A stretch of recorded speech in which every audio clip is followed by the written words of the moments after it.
की topic UPSC mains और ethics JSP 4 के लेक्चर नंबर 5 है।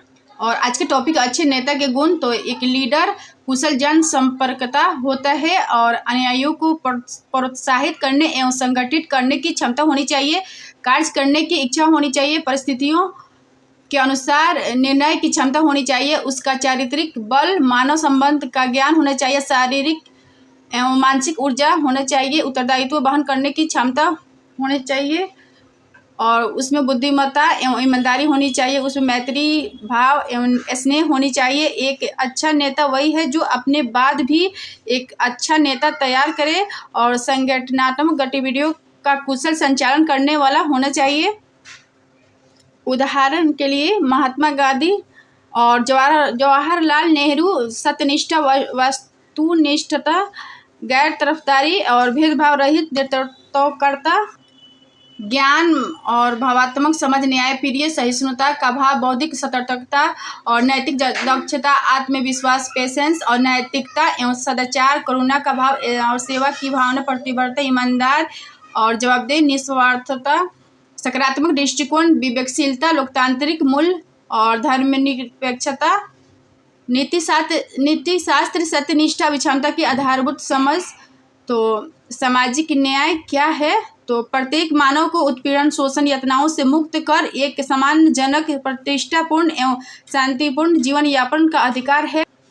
सामाजिक न्याय की अवधारणा इसमें सहायक है। सामाजिक न्याय का तात्पर्य सामाजिक जीवन के उस स्थिति से है जिसमें प्रत्येक को उसका उचित हक तथा सम्मान प्राप्त होता है। सामाजिक न्याय का तात्पर्य सामाजिक जीवन के उस स्थिति से है जिसमें प्रत्येक को उसका उचित हक तथा सम्मान प्राप्त होता है। सामाजिक न्याय का मूल मंत्र यह है कि संगठित जीवन से प्राप्त लाभ कुछ गिने चुने लोगों के हाथों में सिमट कर ना रहे, बल्कि सर्वसाधारण को, विशेषकर निर्बल, निर्धन, वंचित एवं उपेक्षित वर्गों को उसमें समुचित हिस्सा मिले और ताकि वह सुखी एवं सम्मानपूर्ण जीवन व्यतीत कर सके। उसमें समाज के सभी वर्गों, विशेषकर कमजोर वर्गों को भय तथा अभाव से मुक्ति दिलाना तथा उनमें समानता, स्वतंत्रता, भ्रातृत्व एवं मानवीय गौरव तथा गरिमा के जीवन की भावना को विकसित करना है और ताकि वे समाज के मुख्य धारा में सम्मिलित। इस प्रकार सामाजिक न्याय का विचार न्याय के समान विचार के एक ऐसे नए धरातल पर ले जाता है जहां न्याय के समान विचार को एक ऐसे नए धरातल पर ले जाता है जहां न्यायालयों का कार्य क्षेत्र न रहकर सरकार की सकारात्मक नीतियों एवं कार्यक्रमों का वृहद कार्य क्षेत्र बन जाता है। इस रूप में यह अवधारणा समानता के विचार से आगे जाते हुए समाज में समतामूलक समाज का सूत्रपात करता है और सामाजिक न्याय के एग्जाम्पल से यह सम्मान, आर्थिक, शैक्षिक और कार्यस्थल अवसरों को बढ़ावा देता है। सामाजिक न्याय समाज के कई पहलुओं में निष्पक्षता और समता को बढ़ावा देता है और ये है समावेशी विकास। तो समावेशी विकास का समान अर्थ है आधारभूत विकास, सहभागी विकास तथा गरीब समर्थक विकास। इसमें उपेक्षित, पीड़ित, शोषित एवं वंचित वर्गों को विकास प्रक्रिया में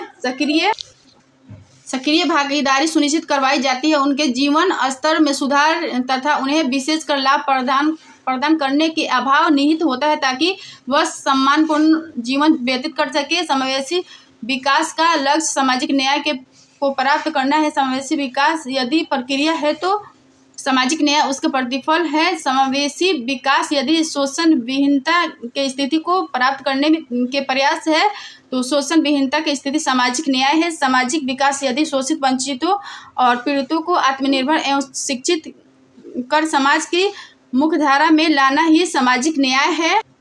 वैश्वीकरण से क्या समझते हैं? तो वैश्वीकरण वह प्रक्रिया है जिसके द्वारा राज्य के नियंत्रण और संरक्षणवादी उपायों से हटकर व्यक्ति, विचार और वस्तुओं के त्वरित प्रवाह को सुगम बनाया जाता है। प्रशासनिक सुधार, तो प्रशासनिक सुधारों का अर्थ उस प्रक्रिया से है जिसमें प्रशासनिक व्यवस्था की कार्यकुशलता व गुणवत्ता में वृद्धि के लिए सुनियोजित ढंग से अर्थात जानबूझकर परिवर्तन किए जाते हैं। प्रशासनिक विकास या सुधार के निम्नलिखित उद्देश्य है, कौन कौन से है वो देख लेते हैं लोग। तो प्रशासन की कुशलता गुणवत्ता में वृद्धि करना और प्रशासन में संरचनात्मक क्रियात्मक व्यवहारात्मक सुधार लाना और प्रशासन को आधुनिक तकनीकी और विकास को दुरुस्त करना, प्रशासन के कौशल को वृद्धि करना, बदलती हुई सामाजिक आर्थिक राजनीतिक परिस्थितियों के अनुरूप प्रशासन में सुधार लाना।